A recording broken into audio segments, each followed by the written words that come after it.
What do you despise? By this you are truly known. From Manual of Muad'Dib by the Princess Irulan. They are dead, Baron, said Eakin Nefud, the guard captain. Both the woman and the boy are certainly dead. The Baron Vladimir Harkonnen sat up in the sleep suspensors of his private quarters. Beyond these quarters and enclosing him like a multi-shelled egg stretched the space frigate he had grounded on Arrakis. Here in his quarters, though, the ship's harsh metal was disguised with draperies, with fabric paddings and rare art objects. It is a certainty, the guard captain said. They are dead.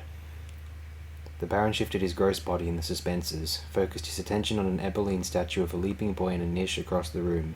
Sleep faded from him.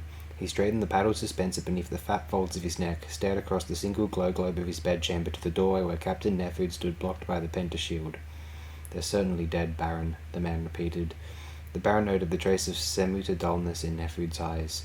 It was obvious the man had been deep within the drug's rapture when he received this report, and had stopped only to take the antidote before rushing here. I have a full report, Nefud said. Let him sweat a little, the Baron thought. One must always keep the tools of statecraft sharp and ready. Power and fear, sharp and ready. Have you seen their bodies? The Baron rumbled. Nefud hesitated. Well, Lord, they were seen to dive into a sandstorm, winds over 800 kilometers. Nothing survived such a storm, my lord. Nothing. One of our own craft was destroyed in the pursuit. The Baron stared at Nefud, noting the nervous twitch in the scissors line of the man's jaw muscles, the way the chin moved as Nefud swallowed. You have seen the bodies? The Baron asked. My lord, for what purpose do you come here rattling your armour? The Baron roared. To tell me a thing is certain when it is not. Do you think I'll praise you for such stupidity, give you enough of promotion? Nefud's face went bone pale. Look at that chicken, the Baron thought. I am surrounded by such useless clods. If I scattered sand before this creature and told him it was grain, he'd peck at it. The man Idaho led us to them, then? The Baron asked. Yes, my lord. Look how he blurts out his answer, the Baron thought. He said, they were attempting to flee the Fremen, eh? Yes, my lord. Is there more to this report? The Imperial planetologist, Kynes, is involved, my lord. Idaho joined this Kynes under mysterious circumstances. I might even say suspicious circumstances. So, they fled together to a place in the desert where it's apparent the boy and his mother were hiding. In the excitement of the chase, several of our group were caught in a lasgun shield explosion. How many did we lose? I'm not sure yet, my lord. He's lying, the Baron thought. It must have been pretty bad. The Imperial lackey, this Kynes, the Baron said. He was playing a double game, eh? I stake my reputation on it, my lord. His reputation. Have the man killed, the Baron said. My lord, Kynes is the Imperial planetologist. His Majesty's own serf. Make it look like an accident, then. My lord, there were Sardaukar with our forces in the subjugation of this Fremen nest. They have Kynes in custody now. Get him away from them. Say I wish to question him. If they demur, they will not if you handle it correctly. Nefud swallowed. Yes, my lord. The man must die, the Baron rumbled. He tried to help my enemies. Nefud shifted from one foot to the other. Well, my lord, the Sardaukar have 2 persons in custody who might be of interest to you. They've caught the Duke's Master of Assassins. Hawat? Fufa Hawat? I've seen the captive myself, my lord. 'Tis Hawat. I'd not have believed it possible. They say he was knocked out by a stunner, my lord, in the desert where he couldn't use his shield. He's virtually unharmed. If we can get our hands on him, he'll provide great sport. This is a mentat you speak of, the Baron growled. One doesn't waste a mentat. Has he spoken? What does he say of his defeat?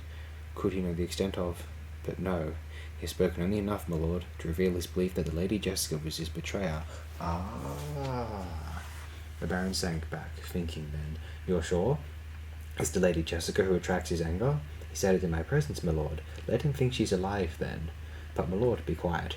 I wish Hawat treated kindly. He must be told nothing of the late Dr. Ewer, his true betrayer. Let it be said that Dr. Ewer died defending his duke. In a way, this may even be true. We will instead feed his suspicions against the Lady Jessica. My lord, the way to control and direct a mentat Nefud is through his information. False information, false results. Yes, my lord, but is Hawat hungry? Thirsty? Lord, Hawat's still in the hands of the Sardaukar. Yes, indeed, yes. But the Sardaukar will be as anxious to get information from Hawat as I am. I've noticed a thing about our allies, Nefud.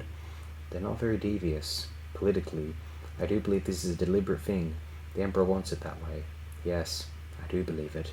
You will remind the Sardaukar commander of my renown at obtaining information from reluctant subjects. Nefud looked unhappy. Yes, my lord. You will tell the Sardaukar commander that I wish to question both Howard and his kinds at the same time, playing one off against the other. He can understand that much, I think. Yes, my lord. And once we have them in our hands... The Baron nodded. My lord, the Sardaukar will want an observer with you during any questioning. I'm sure he can produce an emergency to draw off any unwanted observers, Nefud. I understand, my lord. That's when Kynes can have his accident. Both Kynes and Howard will have accidents, Van Nefud. But only Kynes will have a real accident. It's Howard I want. Ah, yes. Nefud blinked, swallowed. He appeared about to ask a question, but remained silent. Howard will be given both food and drink, the Baron said, treated with kindness, with sympathy.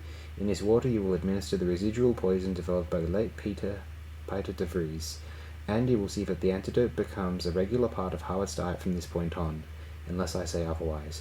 The antidote, yes.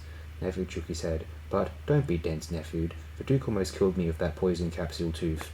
The gas he exhaled into my presence deprived me of my most valuable mentat. Piter, I need a replacement. Howard. Howard? Howard. But you're going to say Howard's completely loyal to the Atreides. True, but the Atreides are dead. We will woo him.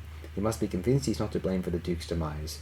It was all the doing of that Bene Gesserit witch. He had an inferior master, one whose reason was clouded by emotion. Mentats admired the ability to calculate without emotion, Nefud. We will woo the formidable foe for Howard. Woo him. Yes, my lord. Howard, unfortunately, had a master whose resources were poor, one who could not elevate a mentat to the sublime peaks of reasoning that are a mentat's right. Howard will see a certain element of truth in this. The Duke couldn't afford the most efficient spies to provide his mentat with the required information. The Baron stared at Nefud. Let us never deceive ourselves, Nefud. The truth is a powerful weapon. We know how we overwhelm the Atreides. Howard knows too. We did it with wealth. With wealth? Yes, my lord. We will woo Howard, the Baron said. We will hide him from the Sardaukar, and we will hold in reserve the withdrawal of the antidote for the poison. There's no way of removing the residual poison, and, Nefud, Howard need never suspect. The antidote will not betray itself to a poisoned snooper. Howard can scan his food as he pleases and detect no trace of poison. Nefud's eyes opened wide with understanding. The absence of a thing, the Baron said. This can be as deadly as the presence. The absence of air, eh? The absence of water? The absence of anything else we're addicted to. The Baron nodded. You understand me, Nefud? Nefud swallowed. Yes, my lord. Then get busy. Find the Sardaukar commander and set things in motion. At once, my lord. Nefud bowed, turned, and hurried away. Howard by my side, the Baron thought. The Sardaukar will give him to me. If they suspect anything at all, it's that I wish to destroy the mentat, and this suspicion I'll confirm. The fools, one of the most formidable mentats in all history, a mentat trained to kill, and they'll toss him to me like some silly toy to be broken. I will show them what use can be made of such a toy.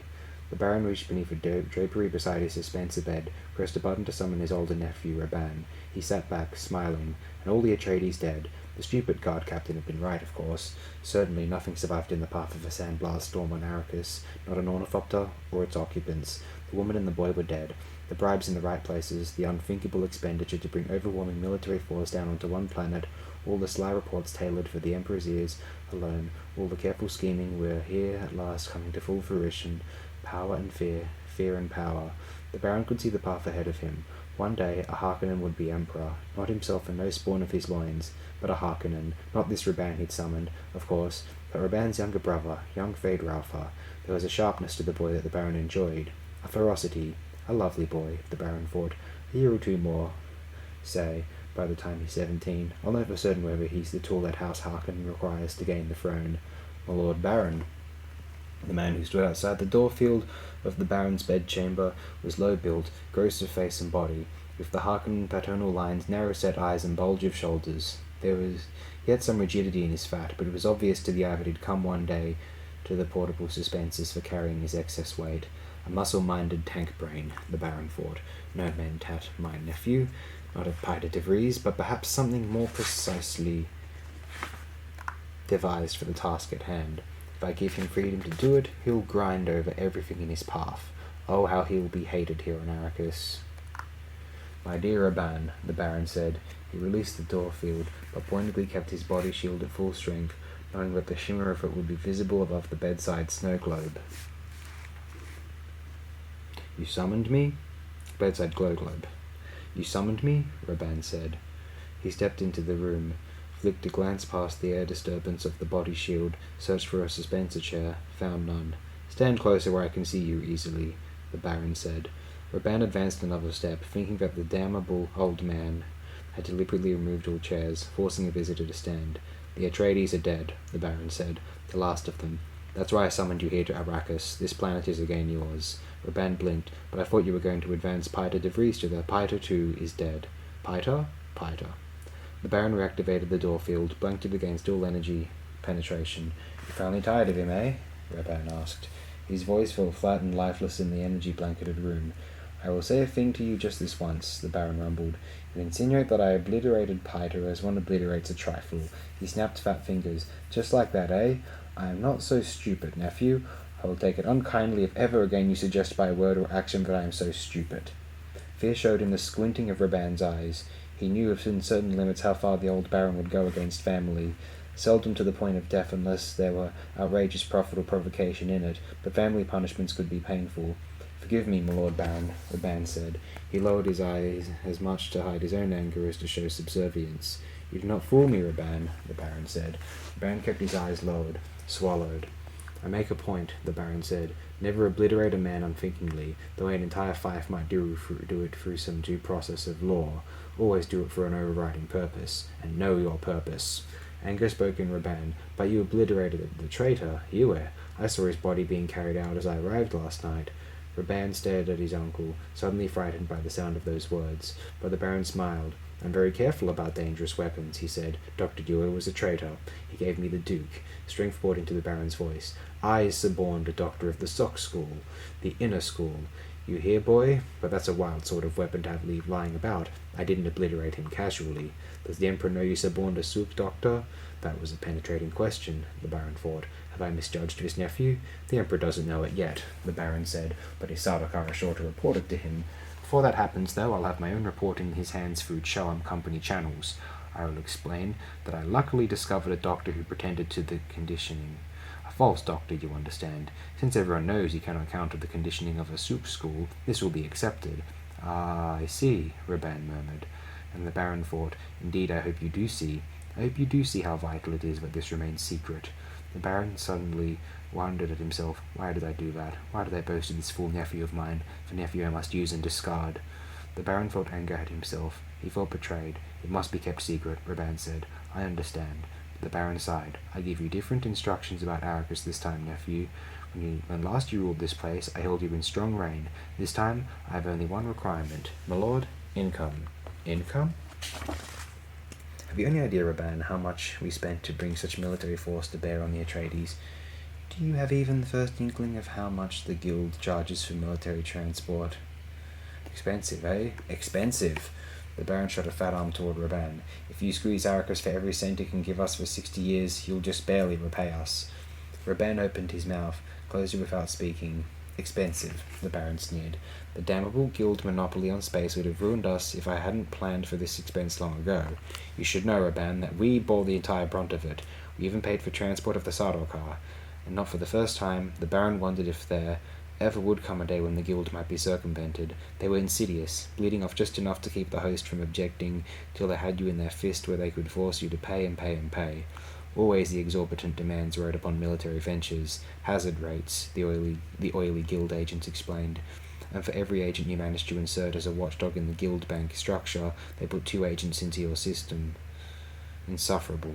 Income, then, Raban said. The Baron lowered his arm, made a fist. You must squeeze, and I may do anything I wish as long as I squeeze. Anything. They're cannons you brought, Raban said. Could I? I'm removing them, the Baron said. But you won't need such toys. They were a special innovation and are now useless. We need the metal. They cannot go against a shield, Raban. They will merely be unexpected. It was predictable that the Duke's men would retreat into cliff caves on this abominable planet.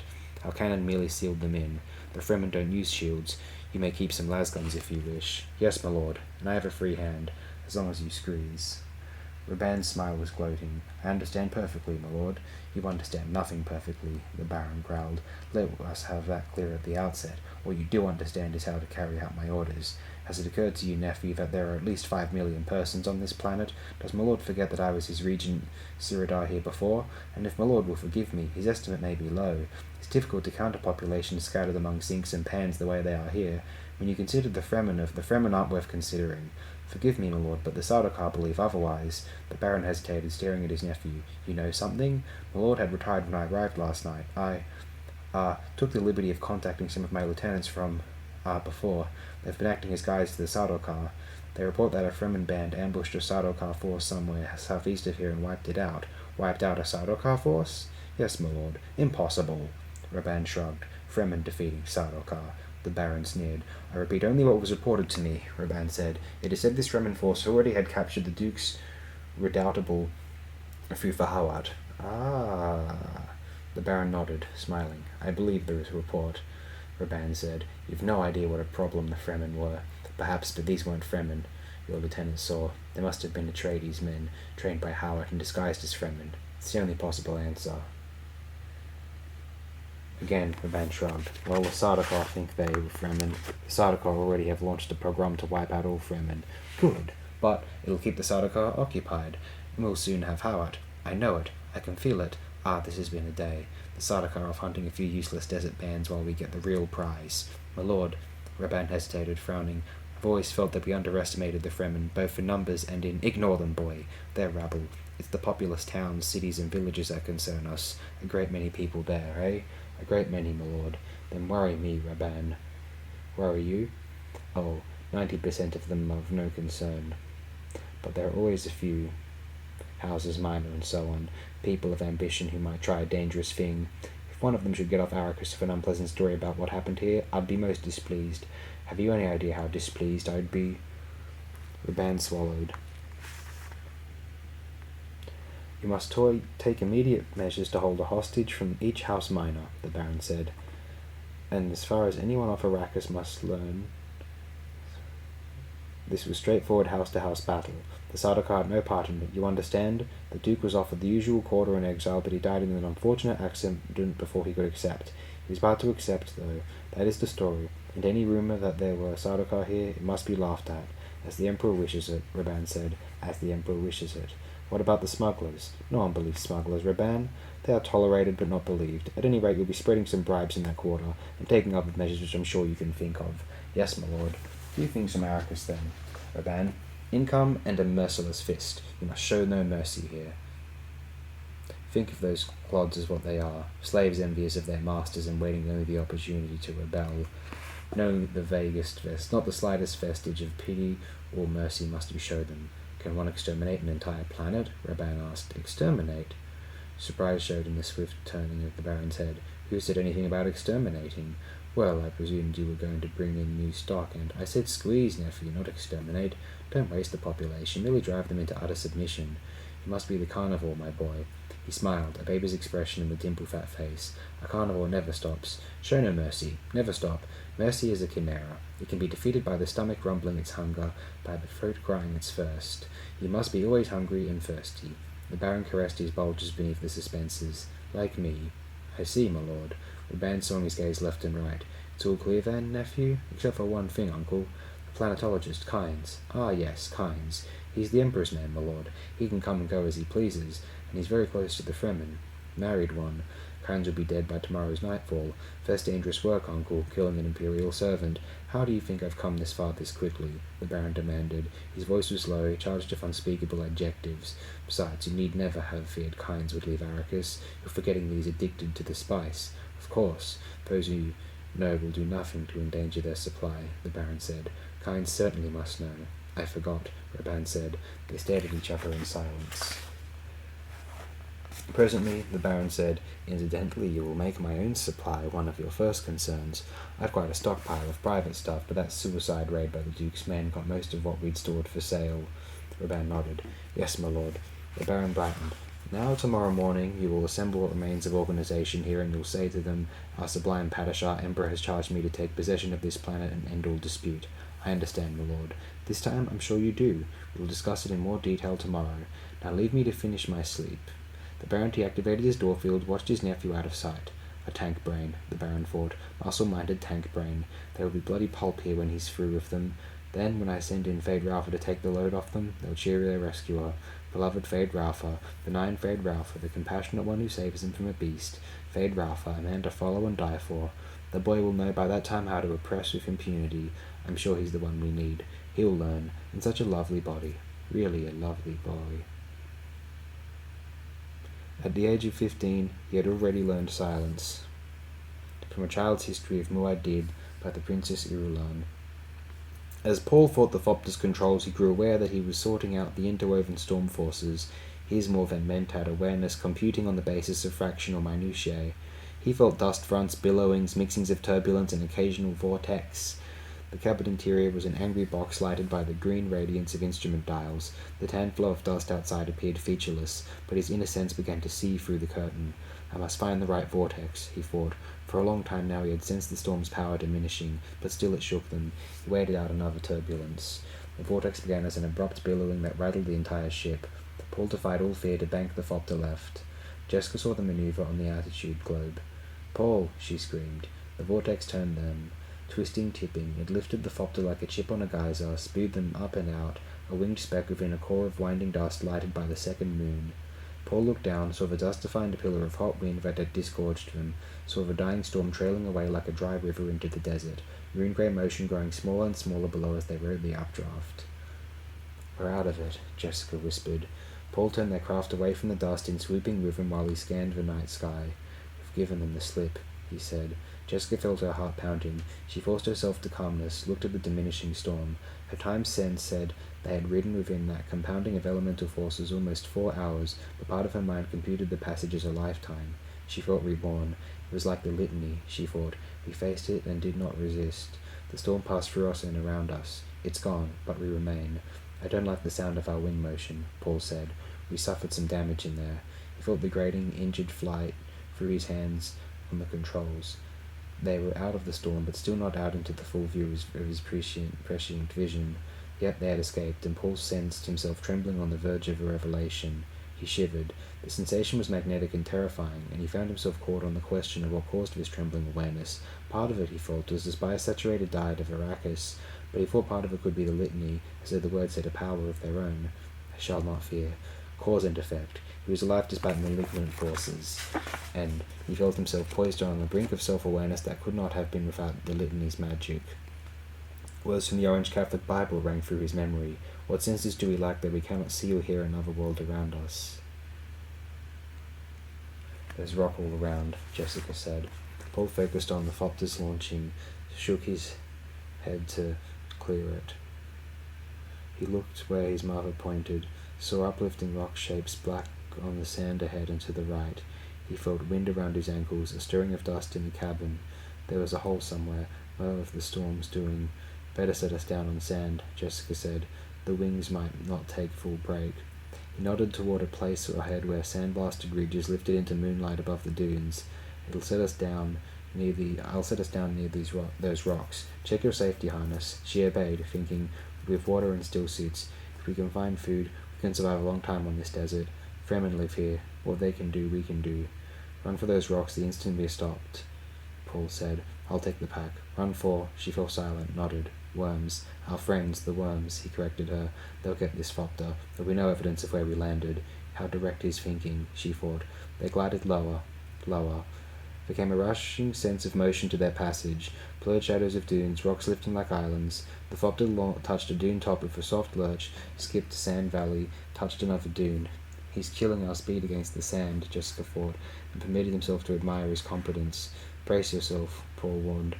He pulled back on the wing brakes, gently at first, then harder and harder. He felt them cup the air, their aspect ratio dropping faster and faster. Wind screamed through the lapped coverts and primaries of the wing's leaves. Abruptly, with only the faintest lurch of warning, the left wing, weakened by the storm, twisted upward and in, slamming across the side of the Thopter. The craft skidded across a dune top, twisting to the left. It tumbled down the opposite face to bury its nose in the next dune amid a cascade of sand. They lay stopped on the broken wing side, the right wing pointing toward the stars. Paul jerked off his safety harness, hurled himself upward across his mother, wrenching the door open.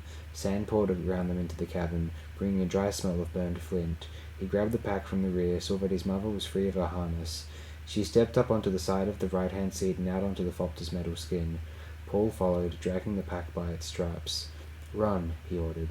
He pointed up the dune face and beyond it where they could see a rock tower undercut by sandblast winds. Jessica leaped off the Thopter and ran, scrambling and sliding up the dune. She heard Paul's panting progress behind. They came out onto a sand ridge that curved away toward the rocks. "Follow the ridge," Paul ordered. "It'll be faster." They slogged toward the rocks, sand gripping their feet. A new sound began to impress itself on them, a muted whisper, a hissing, an abrasive slithering. "Worm," Paul said. It grew louder. "Faster," Paul gasped. The first rock shingle, like a beach slanting from the sand, lay no more than 10 meters ahead when they heard metal crunch and shatter behind them. Paul shifted his pack to his right arm, holding it by the straps. He slapped his side as he ran. He took his mother's arm with his other hand. They scrambled onto the lifting rock, up a pebble-littered surface, through a twisted, wind-carved channel. Breath came dry and gasping in their throats. "I can't run any farther," Jessica panted. Paul stopped and pressed her into a gut of rock, turned and looked down onto the desert. A mound in motion ran parallel to their rock island.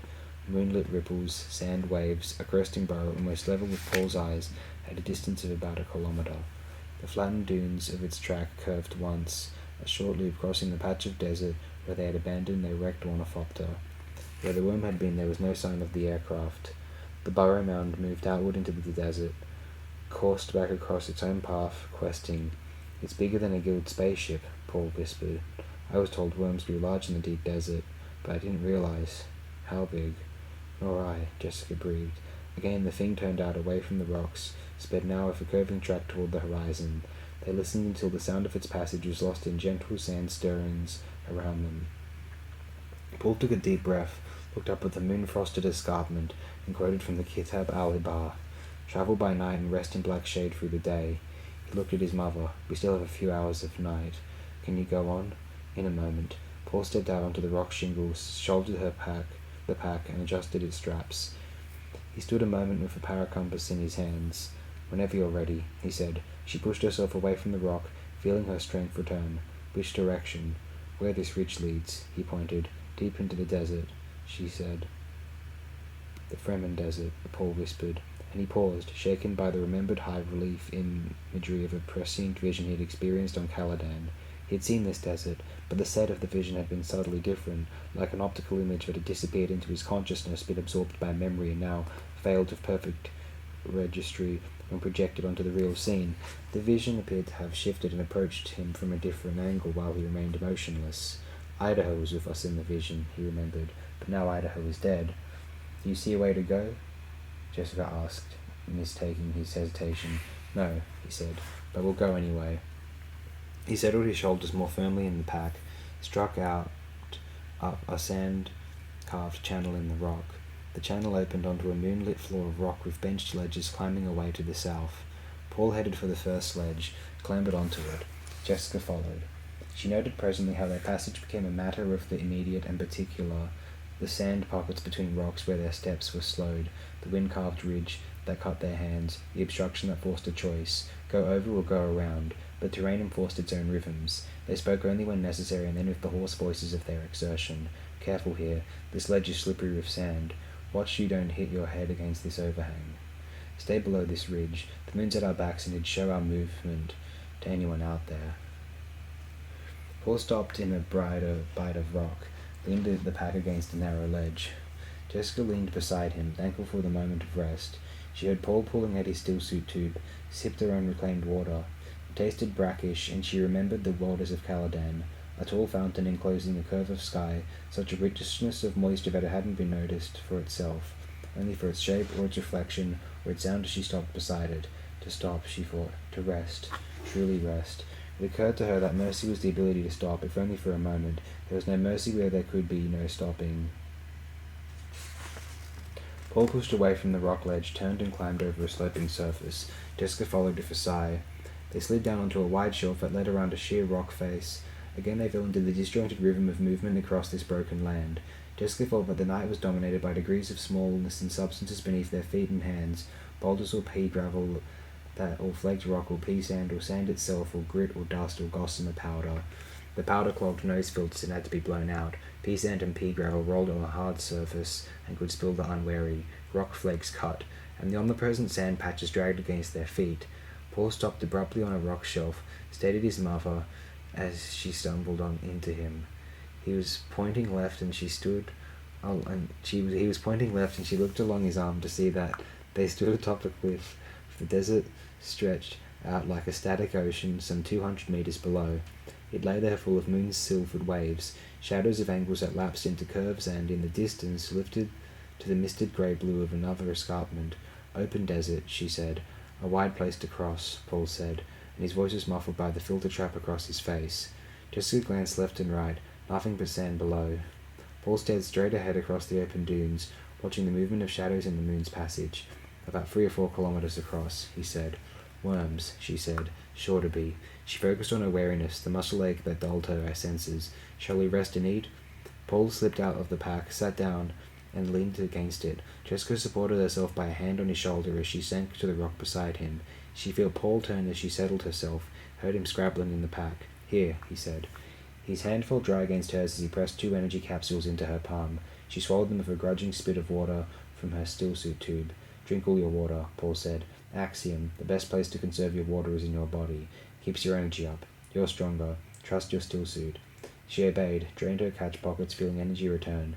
She thought then how peaceful it was here in this moment of their tiredness, and she recalled once hearing the minstrel warrior Gurney Halleck say, better a dry morsel and quietness therewith than a house full of sacrifice and strife. Jessica repeated the words to Paul. That was Gurney, he said. She caught the tone of his voice, the way he spoke as of someone dead, thought, and well, poor Gurney might be dead. The Atreides forces were either dead or captive or lost like themselves in this waterless void. Gurney always had the right quotation, Paul said. I can hear him now. And I will make the rivers dry, and sell the land into the hand of the wicked, and I will make the land waste, and all that is therein, by the hand of strangers. Jessica closed her eyes, found herself moved close to tears by the pathos in her son's voice. Presently, Paul said, How do you feel? She recognized that his question was directed at her pregnancy, said, Your sister won't be born for many months yet. I still feel physically adequate. And she thought, how stiffly formal I speak to my own son. Then, because it was the Bene Gesserit way to seek within for the answer to such an oddity, she searched and found the source of her formality. I'm afraid of my son. I fear his strangeness. I fear what he may see ahead of us, what he may tell me. Paul pulled his hood down over his eyes, listened to the bug-hustling sounds of the night. His lungs were charged with his own silence. His nose itched. He rubbed it, removed the filter, and grew conscious of the rich smell of cinnamon. There's melange spice nearby, he said.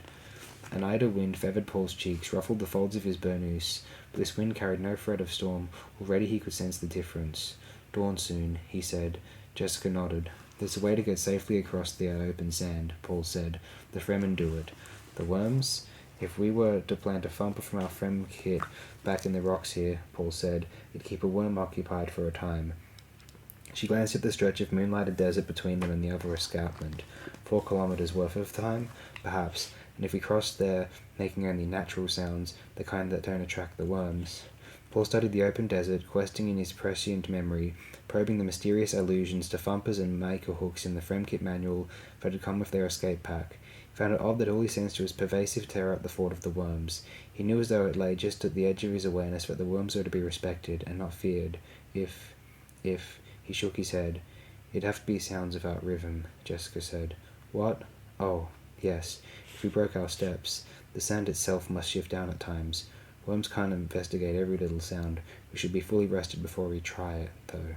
He looked across at that other rock wall, seeing the passage of time in the vertical moon shadows there. It'll be dawn within the hour. Where'll we spend the day? She asked. Paul turned left, pointed. The cliff curves back north over there. You can see by the way it's wind-cut that's the windward face. There'll be crevasses there, deep ones. Had we better get started? She asked. He stood, helped her to her feet. Are you rested enough for a climb down? I want to get as close as possible to the desert floor before we camp. Enough. She nodded for him to lead the way. He hesitated, then lifted the pack, settled it onto his shoulders, and turned along the cliff. If only we had suspensors, Jessica thought. It'd be such a simple matter to jump down there. But perhaps suspensors are another thing to avoid in the open desert. Maybe they attract the worms the way a shield does. They came to a series of shelves dropping down, and beyond them saw a fissure with its ledge outlined by a moon shadow leading along the vestibule. Paul led the way down, moving cautiously but hurrying because it was obvious the moonlight could not last much longer. They wound down into a world of deeper and deeper shadows. Hints of rock shape climbed to the stars around them. The fissure narrowed to some 10 meters width at the brink of a dim, grey sand slope that slanted downward into darkness. Can we go down? Jessica whispered. I think so. He tested the surface with one foot. "We can slide down," he said. "I'll go first. Wait until you hear me stop." "Careful," she said. He stepped onto the slope and slipped down its soft surface onto an almost level floor of packed sand. The place was deep within the rock walls. Then came the sound of sand sliding behind him. He tried to see up the slope in the darkness, was almost kicked over by the cascade. He trailed away to silence. "Mother?" he said. There was no answer. "Mother?" He dropped the pack, hurled himself up the slope, scrambling, digging, throwing sand like a wild man. "Mother!" he gasped. "Mother, where are you?" Another cascade of sand swept down on him, burying him to the hips. He wrenched himself out of it. "She's been caught in the sandslide," he thought, "buried in it. I must be calm and work this out carefully. She won't smother immediately. She will compose herself in Bindu suspension to reduce her oxygen needs. She knows I'll dig for her." In the Bene Gesserit, the way she had taught him, Paul stilled the savage beating of his heart, set his mind as a blank slate upon which the past few moments could write themselves. Every partial shift and twist of the slide replayed itself in his memory, moving with an interior stateliness that contrasted with the fractional second of real time required for the total recall. Presently, Paul moved slantwise up the slope, probing cautiously until he found the wall of the fissure, an alcove of rock there. He began to dig, moving the sand with care not to dislodge another slide. A piece of fabric came under his hands. He followed it, found an arm. Gently he traced the arm, exposed her face. "Do you hear me?" he whispered. No answer. He dug faster, freed her shoulders. She was limp beneath his hands, but he detected a slow heartbeat. Bindu suspension, he told himself. He cleared the sand away to her waist, draped her arms over his shoulders and pulled down slope, slowly at first, then dragging her as fast as he could, feeling the sand give way above. Faster and faster he pulled her, gasping with the effort, fighting to keep his balance.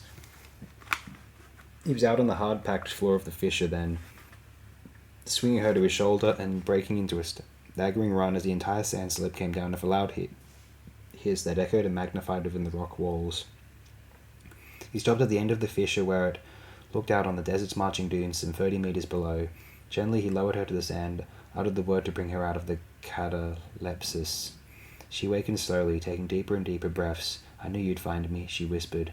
He looked back up the fissure. "It might have been kinder if I hadn't." "Paul!" "I lost the pack," he said, buried under 100 tons of sand, at least. "Everything? The spare water, the still tent, everything that counts." He touched a pocket. "I still have the power compass." He fumbled at the waist sash. "Knife and binoculars. We can get a good look around the place where we'll die." In that instant, the sun lifted above the horizon somewhere to the left beyond the eel of the fissure. Colours blinked in the sand out on the open desert. A chorus of birds held forth their songs from hidden places among the rocks. But Jessica had eyes only for the despair in Paul's face. She edged her voice of scorn, said, "Is this the way you were taught? Don't you understand?" he asked. "Everything we need to survive in this place is under that sand." "You found me," she said. Now her voice was soft, reasonable. Paul squatted back on his heels. Presently he looked up the fissure at the new slope, studying it, marking the looseness of the sand. "If we can immobilize a small area of that slope in the upper face of a hole dug into the sand, we might be able to put down a shaft to the pack. Water might do it, but we don't have enough water for—" Broke off then. Foam. Jessica held herself to stillness, lest she disturb the hyper-functioning of his mind. Paul looked at the open dunes, searching with his nostrils as well as his eyes, finding the direction and then centering his attention on a darkened patch of sand below them. "Spice," he said. "It's essence, highly alkaline, and I have the power compass. Its power pack is acid base." Jessica sat up straight against the rock. Paul ignored her, leaped to his feet, and was off down the wind-compacted surface that spilled from the end of the fissure to the desert's floor. She watched the way he walked, breaking his stride. Step, pause, step, slide, pause. There was no rhythm to it that might tell a marauding worm something not of the desert moved here. Paul reached the spice patch, shoveled a mound of it into a fold of his robe, returned to the fissure. He spilled the spice onto the sand in front of Jessica, squatted and began dismantling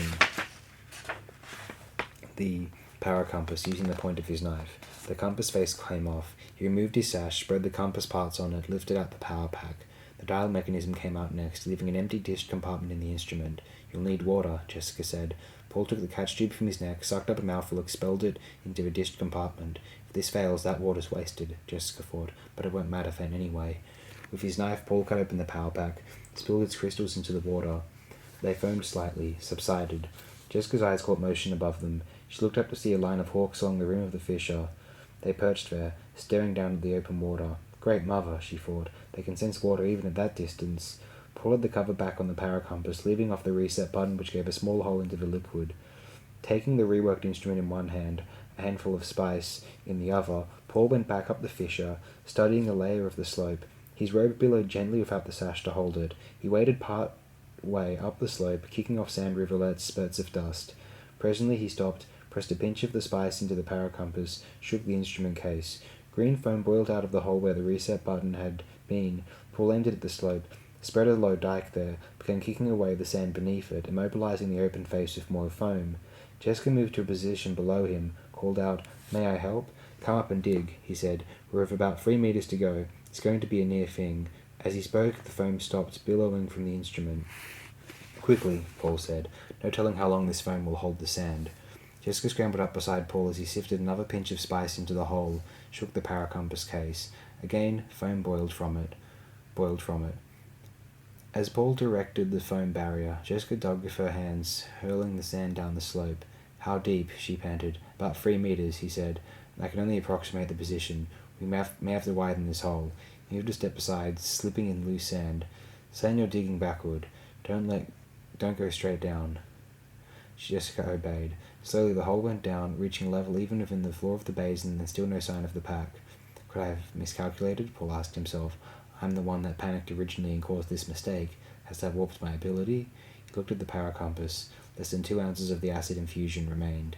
Jessica straightened in the hole, rubbed a foam-stained hand across her cheek. Her eyes met Paul's. "The upper face," Paul said. "Gently now." He added another pinch of spice to the container, sent the foam boiling around Jessica's hands as she began cutting a vertical face in the upper slant of the hole. On her second pass, her hands encountered something hard. Slowly she worked out a length of strap with a plastic buckle. "Don't move any more of it," Paul said, and his voice was almost a whisper. "We're out of foam." Jessica held the strap in one hand, looked up at him. Paul threw the empty power compass down onto the floor of the basin and said, "Give me your other hand. Now listen carefully. We're going to pull you to the side and downhill. Don't let go of that strap. We won't get much more spill from the top. This slope has stabilized itself. All I'm going to aim for is to keep your head free of the sand. Once that hole's filled, we can dig you out and pull up the pack." "I understand," she said. "Ready?" "Ready." She tensed her fingers on the strap. With one surge, Paul had her half out of the hole, holding her head up as the foam barrier gave way and sand spilled down. When it had subsided, Jessica remained buried to the waist, her left arm and shoulder still under the sand, her chin protected on a fold of Paul's robe. Her shoulder ached from the strain put on it. "I still have the strap," she said. Slowly, Paul worked his hand into the sand beside her, found the strap. "Together," he said. "Steady pressure. We mustn't break it." More sand spilled down as they worked the pack up. When the strap cleared the surface, Paul stopped, freed his mother from the sand. Together they pulled the pack downslope and out of its trap. In a few minutes they stood on the floor of the fissure, holding the pack between them. Paul looked at his mother. Foam stained her face, her robe. Sand was caked to her where the foam had dried. She looked as though she had been a target for balls of wet, green sand. "You look a mess," he said. "You're not so pretty yourself," she said. They started to laugh, then sobered. "That shouldn't have happened," Paul said. "I was careless." She shrugged, feeling caked sand fall away from her robe. "I'll put up the tent," he said. "Better slip off that robe and shake it out." He turned away, taking the pack. Jessica nodded, suddenly too tired to answer. "There are anchor holes in the rock," Paul said. "Someone's tented here before." "Why not?" she thought as she brushed her robe. This was a likely place, deep in rock walls and facing another cliff some 4 kilometers away, far enough above the desert to avoid worms but close enough for easy access before a crossing. She turned, seeing that Paul had the tent up, its rib-domed hemisphere blending with the rock walls of the fissure. Paul stepped past her, lifting his binoculars. He adjusted their internal pressure with a quick twist, focused the oil lenses on the other cliff, lifting, golden tan in morning light across open sand. Jessica watched as he studied that apocalyptic landscape, his eyes probing into sand rivers and canyons. "There are growing things over there," he said. Jessica found the spare binoculars in the pack beside the tent, moved up beside Paul. "There," he said, holding the binoculars with one hand and pointing with the other. She looked where he pointed. "Saguaro," she said. "Scrawny stuff." "There may be people nearby," Paul said. "That could be the remains of a botanical testing station," she warned. This is pretty far south into the desert," he said. He lowered his binoculars, rubbed beneath his filter baffle, feeling how dry and chapped his lips were. Sensing the dusty taste of thirst in his mouth, "This has the feeling of a Fremen place," he said. Are we certain the Fremen will be friendly? She asked. Kynes promised fair help, but there's desperation in the people of this desert, she thought. I felt some for myself today. Desperate people might kill us for our water. She closed her eyes and, against this wasteland, conjured in her mind a scene from Caladan. There had been a vacation trip once on Caladan, she and the Duke Leto, before Paul's birth. They'd flown over the southern jungles above the weed-wild shouting leaves and rice paddies of the deltas, and they had seen the ant lions in the greenery, man gangs carrying their loads on suspended bayed shoulder poles, and in the sea reaches they'd been the white petals of trimaran dows, all of it gone. Jessica opened her eyes to the desert stillness, to the mounting warmth of the day. Restless heat devils were beginning to set the air aquiver out on the open sand. The other rock face across from them was like a thing seen through cheap glass. A spill of sand spread its brief curtain across the open end of the fissure. The sand hissed down, loosed by puffs of morning breeze, by the hawks that were beginning to lift away from the cliff top. When the sandfall was gone, she still heard it hissing. It grew louder, a sound that once heard was never forgotten. Worm, Paul whispered, came from their right with an uncaring majesty that could not be ignored.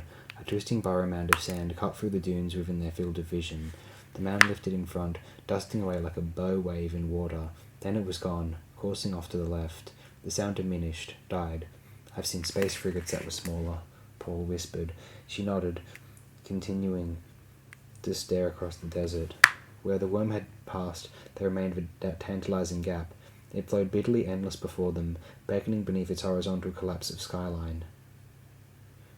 When we've rested, Jessica said, we should continue with your lessons. He suppressed a sudden anger, said, Mother, don't you think we could do without? Today you panicked, she said. You know your mind and Bindu nervature perhaps better than I do. But you've much yet to learn about your body's prana musculature. The body does things of itself sometimes, Paul, and I can teach you about this. You must learn to control every muscle, every fibre of your body. You need review of the hands. We'll start with finger muscles, palm tendons, and tip sensitivity. She turned away. Come, into the tent now. He flexed the fingers of his left hand, watching her crawl through the sphincter valve, knowing that he could not deflect her from this determination, that he must agree. Whatever has been done to me, I have been a party to it, he thought. Review of the hand. He looked at his hand. How inadequate it appeared when measured against such creatures as that worm. We came from Caladan, a paradise world for our form of life. There existed no need on Caladan to build a physical paradise or a paradise of the mind. We could see the actuality all around us, and the price we paid was the price men have always paid for achieving a paradise in this life. We went soft. We lost our edge. From Muad'Dib, Conversations, by the Princess Irulan. So you're the great Gurney Halleck, the man said. Halleck stood staring across the round cavern office at the smuggler seated behind a metal desk. The man wore Fremen robes and had the half-tint blue eyes that told of off-planet foods in his diet. The office duplicated the Spice Frigate's master control center. Communications and view screens along a 30-degree arc of wall, remote arming and firing banks adjoining, and the desk formed as a wall projection, part of the remaining curve. I am Steban Tuek, son of Esma Tuek, the smuggler said. Then you're the one I owe thanks for the help we've received, Halleck said. Ah, gratitude, the smuggler said. Sit down. A ship-type bucket seat emerged from the wall beside the screens, and Halleck sank onto it with a sigh, feeling his weariness. He could see his own reflection now in a dark surface beside the smuggler, and scowled at the lines of fatigue in his lumpy face. The ink-vine scar along his jaw writhed with the scowl. Halleck turned from his reflection and stared at Tuek. He saw the family resemblance in the smuggler now, the father's heavy, overhanging eyebrows and rock planes of cheeks and nose. Your men tell me your father is dead, killed by the Harkonnens, Halleck said. By the Harkonnens or by a traitor among your people, Tuek said. Anger overcame part of Halleck's fatigue. He straightened, said, Can you name the traitor? We are not sure. Fufa Hawat suspected the Lady Jessica. Ah, the Bene Gesserit witch. Perhaps. But Hawat is now a Harkonnen captive. I heard. Halleck took a deep breath. It appears we've a deal more killing ahead of us. We will do nothing to attract attention to us, Tuek said. Halleck stiffened. But you and those of your men we've saved are welcome to sanctuary among us, Tuek said.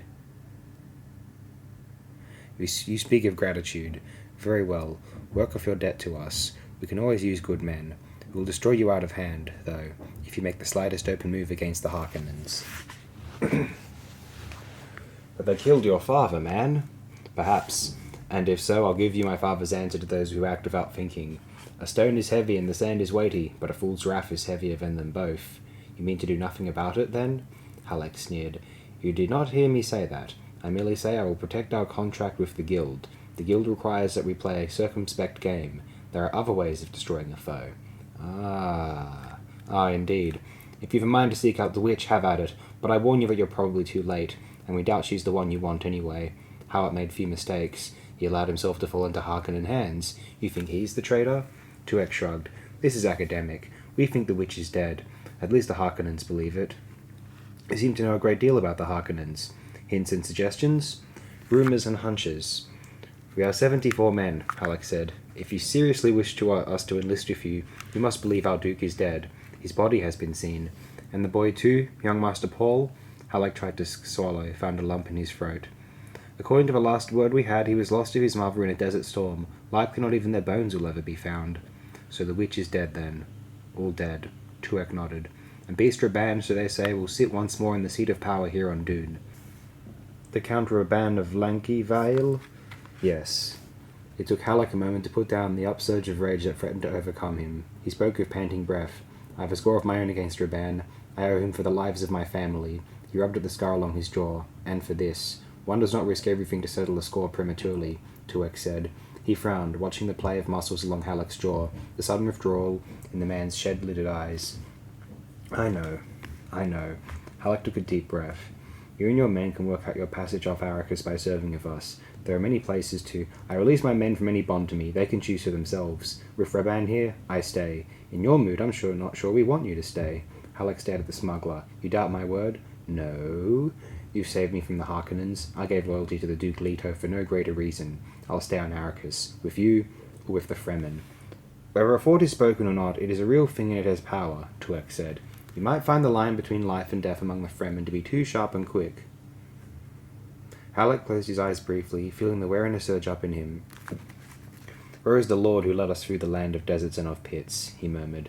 Move slowly and the day of your revenge will come, Tuek said. Speed is a device of Shaitan. Cool your sorrow.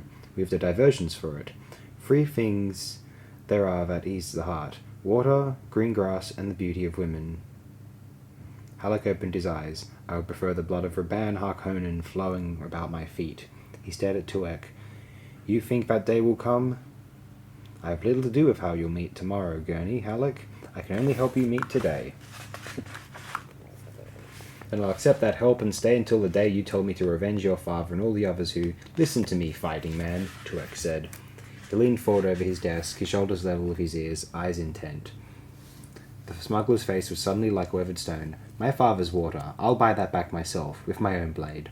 Halleck stared back at Tuek. In that moment, the smuggler reminded him of Duke Leto, a leader of men, courageous, secure in his own position and his own course. He was like the Duke, before Arrakis. Do you wish my blade beside you? Halleck asked. Tuek sat back, relaxed, studying Halleck silently. Do you think of me as fighting man? Halleck pressed. You're the only one of the Duke's lieutenants to escape, Tuek said. Your enemy was overwhelming, yet you rolled with him. You defeated him the way we defeat Arrakis. Eh? We live on sufferance down here, Gurney Halleck, Tuek said. Arrakis is our enemy. One enemy at a time, is that it? That's it. Is that the way the Fremen make out? Perhaps. I said I might find life with the Fremen too tough. They live in the desert, in the open, is that why? Who knows where the Fremen live? For us, the Central Plateau is a no-man's land, but I wish to talk more about... I'm told that the Guild seldom routes spice lighters in over the desert, Halleck said, but there are rumours that you can see bits of greenery here and there, if you know where to look. Rumours? Tuek sneered. Do you wish to choose now between me and the Fremen? We have a measure of security, our own siege carved out of the rock, our own hidden basins. We live the lives of civilized men. The Fremen are a few ragged bands that we use as spice hunters. But they can kill the Harkonnens. And do you wish to know the result? Even now they are being hunted down like animals, with lasguns because they have no shields. They are being exterminated. Why? Because they killed Harkonnens. Was it Harkonnens they killed? Halleck asked. What do you mean? Haven't you heard that there may have been Sardaukar with the Harkonnens? More rumours. But a pogrom. That isn't like the Harkonnens. A pogrom is wasteful. I believe what I see with my own eyes, Tuek said. Make your choice, fighting man. Me or the Fremen. I will promise you sanctuary and a chance to draw the blood we both want. Be sure of that. The Fremen will offer you only the life of the hunted. Halleck hesitated, sensing wisdom and sympathy in Tuek's words, yet troubled for no reason he could explain. Trust your own abilities, Tuek said. Whose decisions brought your force through the battle? Yours. Decide. It must be, Halleck said. The Duke and his son are dead. The Harkonnens believe it. Where such things are concerned, I incline to trust the Harkonnens. A grim smile touched Tuek's mouth. But it's about the only trust I give them. Then it must be, Halleck repeated. He held out his right hand, palm up and thumb folded flat against it in traditional gesture. I give you my sword. Accepted. Do you wish me to persuade my men? You'd let them make their own decision? They've followed me this far, but most are Caladan born. Arrakis isn't what they thought it'd be. Here they've lost everything except their lives. I prefer they decided for themselves now. Now is no time for you to falter, Tuek said. They've followed you this far. You need them, is that it? We can always use experienced fighting men, in these times more than ever. You've accepted my sword. Do you wish me to persuade them? I think they'll follow you, Gurney Halleck. 'Tis to be hoped, indeed. I may make my own decision in this, then? Your own decision. Halleck pushed himself up from the bucket seat, feeling how much of his reserve strength even that small effort required. For now I'll see to their quarters and well-being, he said. Consult my quartermaster, Tuek said. Drisk is his name. Tell me it's my wish that you receive every courtesy. I'll join you myself presently. I have some off shipments of spice to see to first. Fortune passes everywhere, Halleck said. Everywhere, Tuek said. A time of upset is a rare opportunity for our business. Halleck nodded, heard the faint susurration and felt the air shift as a locked port swung open beside him. He turned, ducked through it and out of the office. He found himself in the assembly hall through which he and his men had been led by Tuek's aides. It was a long, fairly narrow area, chewed out of the native rock, its smooth surface betraying the use of Carteret burners for the job.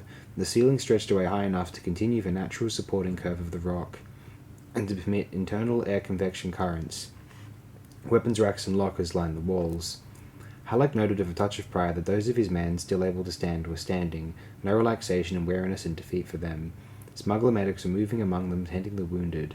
Litter cases were assembled in one area down to the left, each wounded man with an Atreides companion.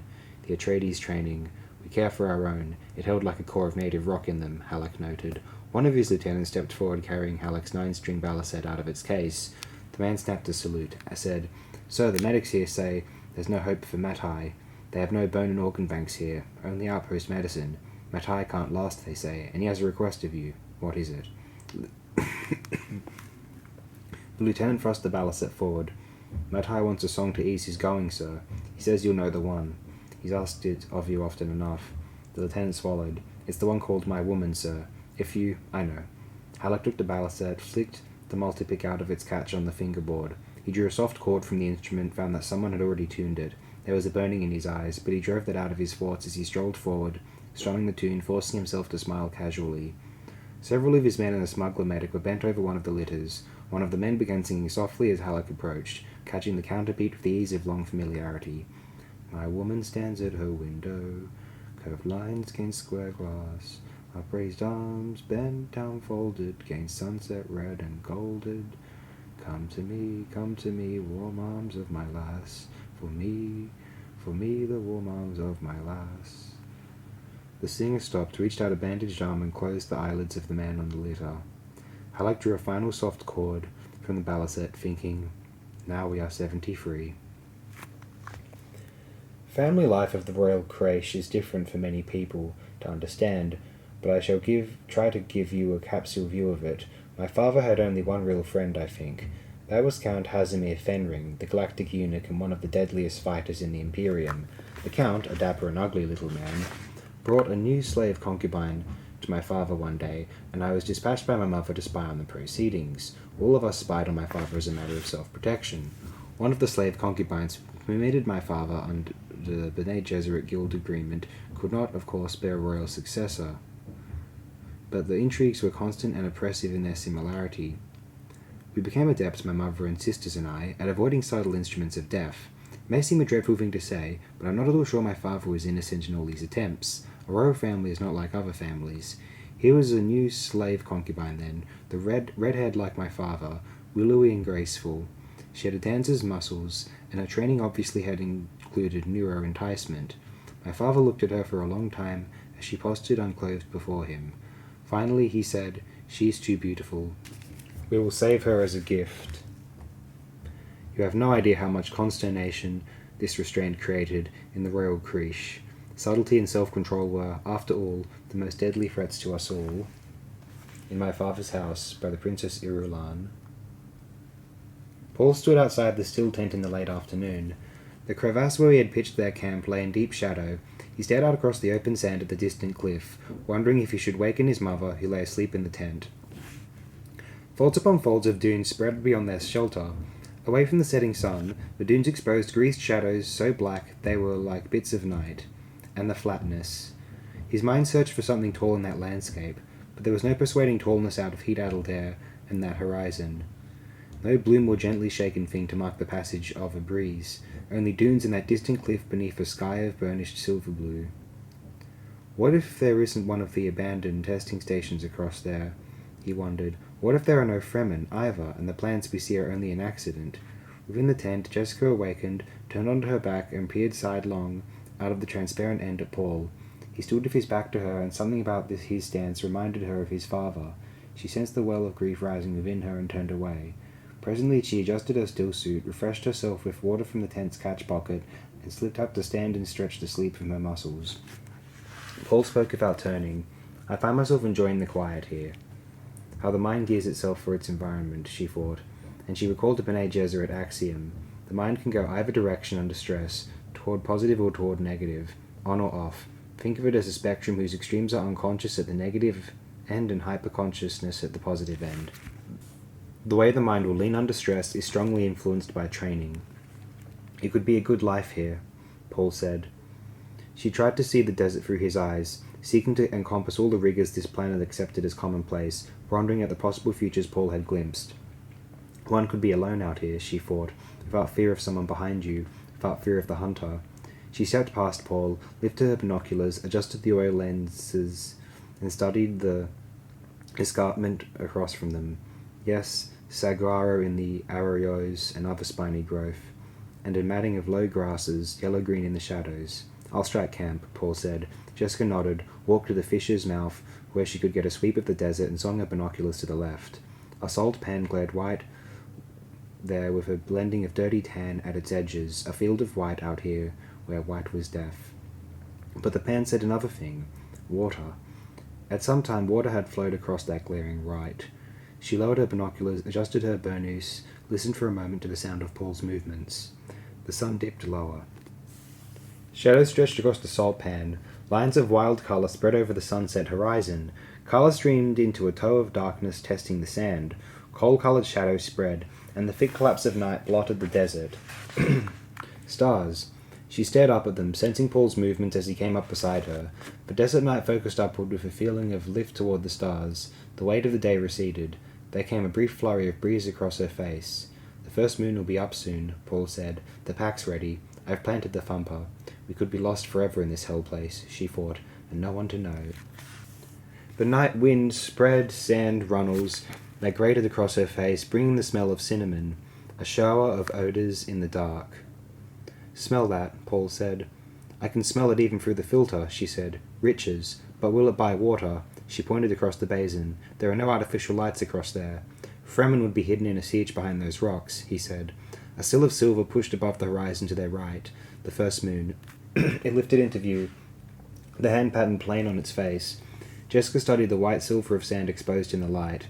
I planted the thumper in the deepest part of the crevasse, Paul said. Whenever I light its candle, it'll give us about 30 minutes. 30 minutes? Before it starts calling, worm.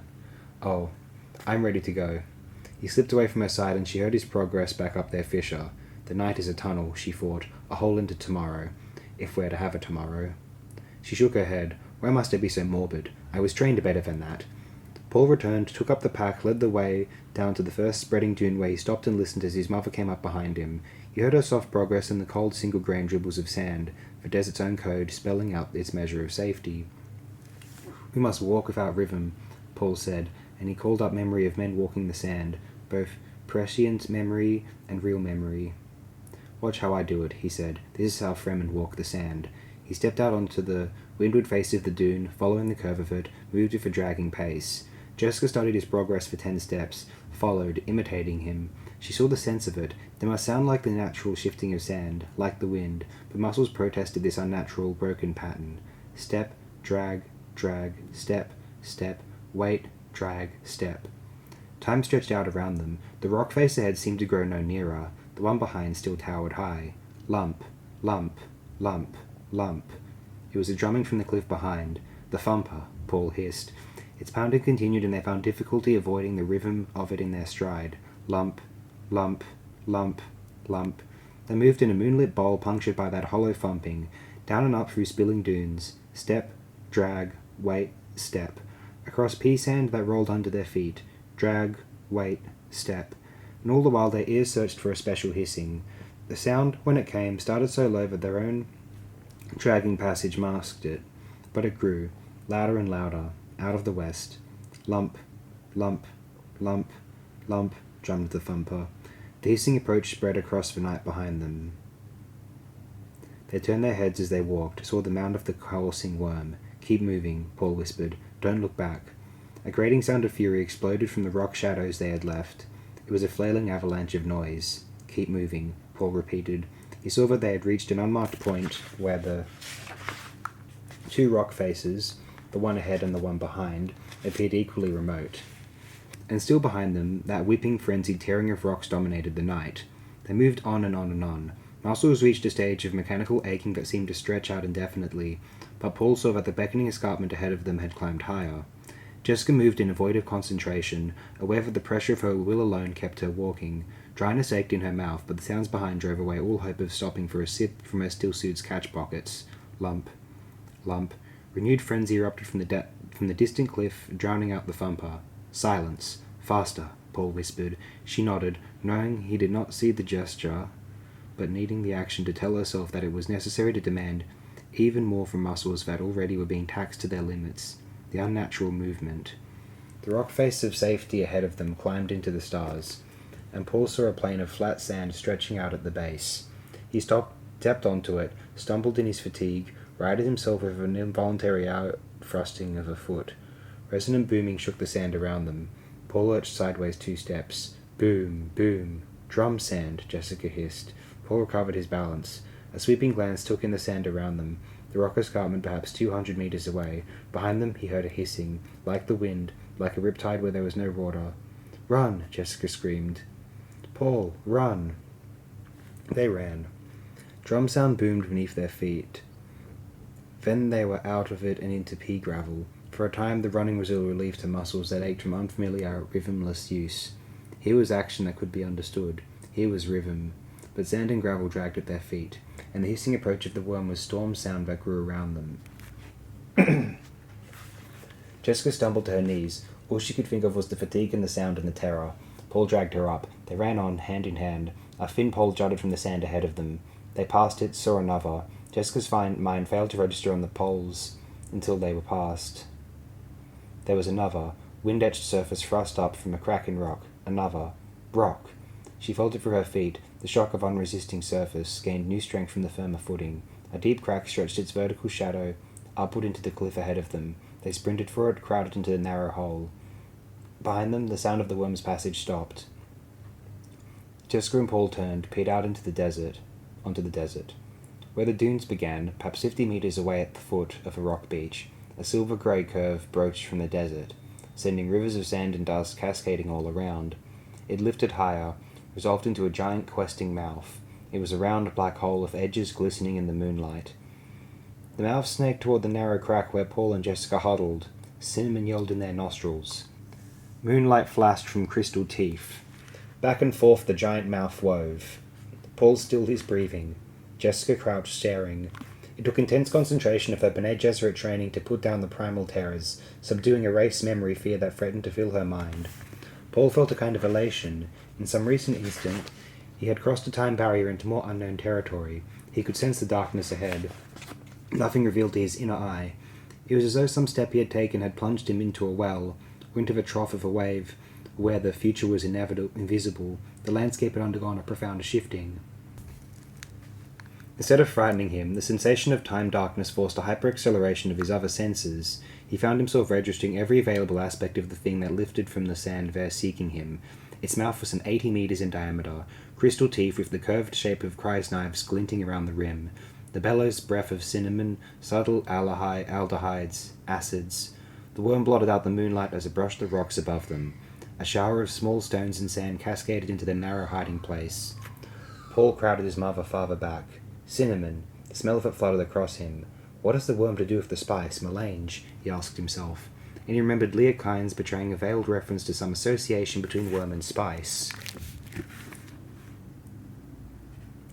Baroom! It was like a peal of dry thunder coming from far off to their right. Again, baroom! The worm drew back onto the sand, lay there momentarily, its crystal teeth weaving moon flashes. Lump, lump, lump, lump. Another thumper, Paul thought. Again it sounded off to their right. A shudder passed through the worm. It drew farther away into the sand. Only a mounded upper curve remained like half a bell mouth, the curve of a tunnel rearing above the dunes. Sand rasped. The creature sank farther, retreating, turning. It became a mound of cresting sand that curved away through a saddle in the dunes. Paul stepped out of the crack, watched the sand wave recede, across the waste toward the new thumper summons. Jessica followed, listening. Lump, lump, lump, lump, lump. Presently the sound stopped. Paul found the tube in his still suit, sipped at the reclaimed water. Jessica focused on his action, but her mind felt blank with fatigue and the aftermath of terror. Has it gone for sure? She whispered. Somebody called it, Paul said. Fremen. She felt herself recovering. It was so big, not as big as the one that got our Thopter. Are you sure it was Fremen? They used a thumper. Well, why would they help us? Maybe they weren't helping us. Maybe they were just calling a worm. Why? An answer lay poised at the edge of his awareness, but refused to come. He had a vision in his mind of something to do with the telescoping barbed sticks in their packs, the maker hooks. Why would they call a worm? Jessica asked. A breath of fear touched his mind, and he forced himself to turn away from his mother, to look up the cliff. We'd better find a way up there before daylight, he pointed. Those poles we passed, there are more of them. She looked, following the line of his hand, saw the poles, wind-scratched markers, made out the shadow of a narrow ledge that twisted into a crevasse high above them. They mark a way up the cliff, Paul said. He settled his shoulders into the pack, crossed to the foot of the ledge, and began the climb upward. Jessica waited a moment, resting, restoring her strength, then she followed. Up they climbed, following the guide poles until the ledge dwindled to a narrow lip at the foot of at the mouth of a dark crevice. Paul tipped his head to peer into the shadowed place. He could feel the precarious hold his feet had on the slender ledge, but forced himself to slow caution. He saw only darkness within the crevasse. It stretched away upward, open to the stars at the top. His ears searched, found only sounds he could expect. A tiny spill of sand, an insect burr, the patter of a small running creature. He tested the darkness in the crevasse with one foot, found rock beneath its gritting surface. Slowly he inched around the corner, signaled for his mother to follow. He grasped the loose edge of her robe, helped her around. He looked upward at starlight framed by two rock clips. Paul saw his mother beside him as a cloudy grey movement. If we could only risk a light, he whispered. We have other senses than eyes, she said. Paul slid a foot forward, shifted his weight and probed if the other foot met an obstruction. He lifted his foot, found a step, pulled himself up onto it. He reached back, felt his mother's arm, tugged at her robe for her to follow. Another step. It goes on up to the top, I think, he whispered. Shallow and even steps, Jessica thought. Man carved beyond a doubt. She followed the shadowy movement of Paul's progress, feeling out the steps. Rock walls narrowed until her shoulders almost brushed them. The steps ended in a slitted defile about 20 meters long, its floor level, and this opened onto a shallow, moonlit basin. Paul stepped out into the rim of the basin, whispered, What a beautiful place. Jessica could only stare in silent agreement from her position a step behind him. In spite of weariness, the irritation of rickhaffs and nose plugs and the confinement of the still suit, in spite of fear and the aching desire for rest, this basin's beauty filled her senses, forcing her to stop and admire it. Like a fairyland, Paul whispered. Jessica nodded. Spreading away in front of her stretched desert growth. Bushes, cacti, tiny clumps of leaves, all trembling in the moonlight. The ring walls were dark to her left, moon-frosted on her right. This must be a Fremen place, Paul said. There would have to be people for this many plants to survive. She agreed. She uncapped the tube to her still-suit's catch pockets, sipped at it. Warm, faintly acrid wetness slipped down her throat. She marked how it refreshed her. The tube's cap grated against flakes of sand as she replaced it. Movement caught Paul's attention. to his right and down on the basin floor, curving out beneath them. He stared down through smoke bushes and weeds into a wedged slab sand surface of moonlight inhabited by an up-hop, jump, pop-hop of tiny motion. "Mice," he hissed. Pop, hop, hop, they went, into shadows and out. Something fell soundlessly past their eyes into the mice. There came a thin screech, a flapping of wings, and a ghostly grey bird lifted away across the basin with a small dark shadow in its talons. We needed that reminder, Jessica thought. Paul continued to stare across the basin. He inhaled, sensed the softly cutting contralto smell of sage climbing the night. The predatory bird, he thought of it as the way of this desert. It had brought a stillness to the basin so unuttered that the blue milk moonlight could almost be heard flowing across sentinel, saguaro, and spiked paint bush. There was a low humming of light here, more basic in its harmony than any other music in his universe. "We'd better find a place to pitch the tent," he said. "Tomorrow we can try to find the Fremen who most intruders here regret finding the Fremen." It was a heavy masculine voice chopping across his words, shattering the moment. The voice came from above them and to their right. "Please do not run, intruders," the voice said as Paul made to withdraw into the defile. "If you run, you'll only waste your body's water." "They want us for the water of our flesh," Jessica thought. Her muscles overrode all fatigue, flowed into maximum readiness without external betrayal. She pinpointed the location of the voice, thinking, "Such stealth, I didn't hear him," and she realized that the owner of that voice had permitted himself only the small sounds, the natural sounds of the desert. Another voice called from the basin's rim to their left. "Make it quick, Still. Get their water and let's be on our way. We've little enough time before dawn." Paul, less conditioned to emergency response than his mother, felt chagrin that he had stiffened and tried to withdraw, that he had clouded his abilities by momentary panic. He forced himself now to obey her teachings, relax, then fall into the semblance of relaxation, then into the arrested whip snap of muscles that can slash in any direction. Still, he felt the edge of fear within him, and knew its source. This was blind time, no future he had seen, and they were caught between wild Fremen whose only interest was the water carried in the flesh of two unshielded bodies.